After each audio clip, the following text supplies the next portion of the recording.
Definisi anak dengan kebutuhan khusus. Anak yang berkebutuhan khusus merupakan anak yang secara signifikan mengalami perbedaan dan kelainan atau penyimpangan baik secara fisik, mental, intelektual, sosial maupun emosionalnya, di mana dalam proses pertumbuhan dan perkembangannya, anak berkebutuhan khusus jelas berbeda dengan anak-anak lain seusianya, sehingga mereka memerlukan pelayanan yang khusus.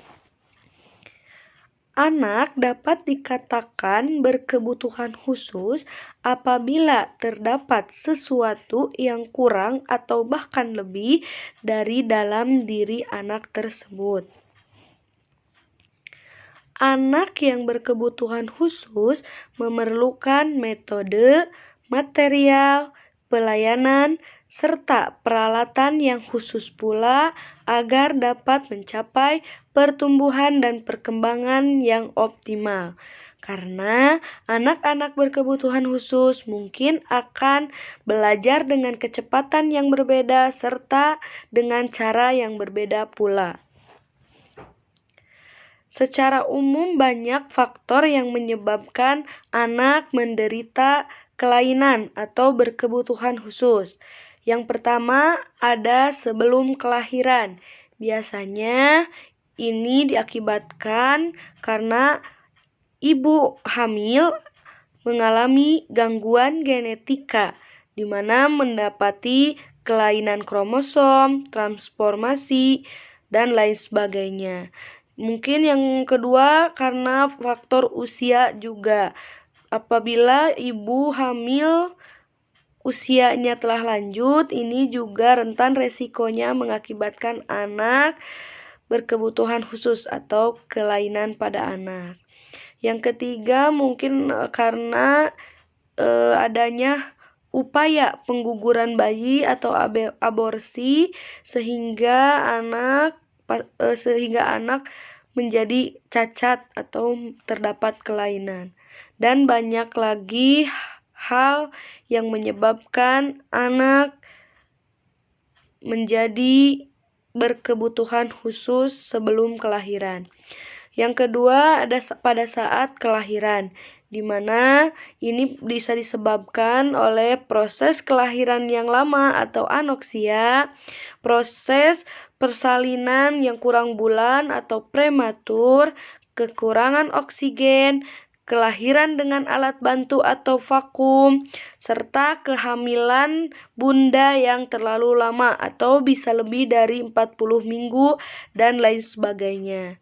Yang ketiga, faktor penyebabnya yaitu setelah kelahiran, di mana sang anak mengalami atau terjangkit penyakit infeksi bakteri atau TBC, adanya virus yang masuk ke dalam tubuh anak, kekurangan zat makanan seperti gizi, nutrisi, atau dapat pula keracunan, kecelakaan, dan lain sebagainya. Banyak kategori anak berkebutuhan khusus atau anak yang memiliki kelainan dan penyimpangan. Seperti satu, anak yang berkebutuhan khusus dengan gangguan sensoris atau sering kita kenal dengan tunanetra, tunarungu, dan lain sebagainya. Yang kedua mungkin gangguan bicara dan bahasa atau sering kita kenal dengan tunawicara. Yang ketiga ada gangguan fisik atau tunadaksa, cerebral palsy, dan lain sebagainya. Yang keempat yaitu adanya anak cerdas istimewa atau berbakat.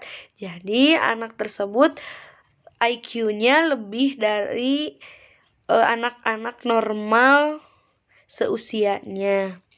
Yang kelima ada gangguan spektrum atau sering kita kenal dengan autis. Yang selanjutnya ada gangguan emosi dan perilaku atau kita sebut tunalaras. Istilah lainnya yaitu ADD, ADHD, ODD, CD, dan lain sebagainya. Yang selanjutnya, anak berkebutuhan khusus retardasi mental atau kita sebut tunagrahita.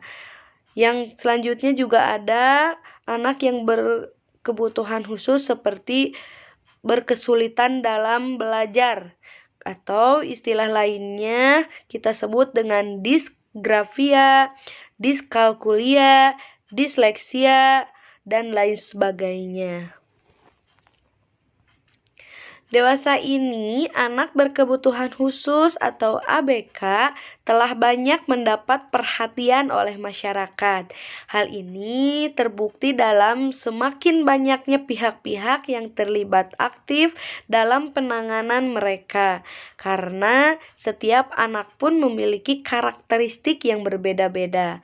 Maka sudah diharuskan pula bagi guru kelas untuk mengetahui bagaimana bentuk pelayanan yang sesuai dengan kemampuan anak tersebut. Di sini mungkin sudah tidak asing dengan kata pendidikan inklusi, di mana pendidikan inklusi ini merupakan media pembelajaran bagi anak-anak yang berkebutuhan khusus. Jadi tidak selalu harus masuk ke sekolah luar biasa. Dengan adanya pendidikan inklusi ini, orang tua bisa menyekolahkan anak di sekolah-sekolah biasa bersama anak-anak normal lainnya. Namun, apabila anak berkebutuhan khusus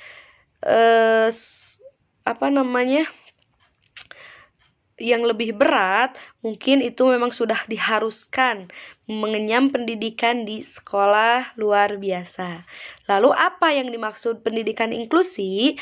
Pendidikan inklusi merupakan sistem layanan pendidikan khusus yang mensyaratkan agar semua anak berkebutuhan khusus dilayani di sekolah-sekolah terdekat di kelas biasa bersama teman-teman seusianya. Lalu apa faktor yang mempengaruhi pengimplementasian pendidikan inklusi? Terdapat banyak faktor ya, diantaranya 1. Adanya kebijakan hukum serta undang-undang. Yang kedua, adanya sikap, pengalaman, serta pengetahuan. Yang ketiga, kurikulum lokal, regional, dan nasional. 4. Perubahan pendidikan yang potensial. Pendidikan inklusi harus didukung di lapangan. Yang kelima, adanya kerjasama lintas sektoral. Yang keenam, adaptasi terhadap lingkungan. Serta yang ketujuh, adanya penciptaan lapangan kerja. Di sini ada menurut Halahan dan Kaufman, pendapat Halahan dan Kaufman, tahun 1991, bentuk penyelenggaraan pendidikan bagi anak berkebutuhan khusus ada berbagai pilihan, yaitu pertama, regular class only atau kelas biasa dengan guru biasa. Yang kedua ada regular class with consultation atau kelas biasa dengan konsultan guru atau PLB. Yang ketiga ada itinerant teacher atau kelas biasa dengan guru kunjung. Yang keempat ada resort teacher, di mana kita sebut guru sumber, yaitu kelas biasa dengan guru biasa. Namun dalam beberapa kesempatan anak berada di ruang sumber dengan guru sumber. Yang selanjutnya ada pusat diagnostik prescription. Yang selanjutnya juga ada hospital or homebound instruction atau pendidikan di rumah atau di rumah sakit, yakni kondisi anak yang belum memungkinkan untuk masuk ke sekolah biasa. Yang ketujuh mungkin ada self-contained class atau kelas khusus di sekolah biasa yang bersama guru PLB atau pendidikan luar biasa. Yang kedelapan ada special day school atau sekolah luar biasa tanpa asrama. Yang ke-10 ada residential school atau sekolah luar biasa berasrama. bentuk layanan pendidikan segregasi. Di sini saya akan membahas ya, sistem pendidikan yang terpisah dari sistem pendidikan anak normal disebut dengan layanan pendidikan segregasi, di mana penyelenggaraan pendidikan yang dilaksanakan secara khusus dan terpisah dari penyelenggaraan pendidikan untuk anak normal. Ada 4 bentuk pelayanan pendidikan dengan sistem segregasi, yaitu sekolah luar biasa atau SLB, sekolah luar biasa berasrama, kelas jauh atau kelas kunjung, serta sekolah dasar luar biasa. Ada pula bentuk layanan pendidikan terpadu atau integrasi, di mana sistem pendidikan yang memberikan kesempatan kepada anak berkebutuhan khusus untuk belajar bersama-sama dengan anak normal lainnya, belajar dalam satu sekolah, satu atap, bahkan satu ruangan bersama. Pada sistem keterpaduan secara penuh dan sebagian, jumlah anak berkebutuhan khusus dalam satu kelas maksimal 10% dari jumlah siswa keseluruhan. Di mana untuk membantu kesulitan yang dialami oleh anak berkebutuhan khusus, di sekolah terpadu disediakan guru pembimbing khusus atau GPK. Jadi, diusahakan di sekolah ada guru yang khusus membimbing anak berkebutuhan khusus. Nah, untuk bentuk keterpaduan dalam layanan pendidikan bagi anak berkebutuhan khusus itu terdiri dari bentuk kelas biasa dengan ruang bimbingan khusus, bentuk kelas khusus, dan lain sebagainya. Untuk kesimpulan, sekolah penyelenggara program inklusi adalah sekolah umum yang telah memenuhi persyaratan. Yang kedua, melalui pendidikan inklusi, anak berkelainan dididik bersama-sama anak lainnya atau normal untuk mengoptimalkan potensi yang dimilikinya. Terima kasih. Wassalamualaikum warahmatullahi wabarakatuh.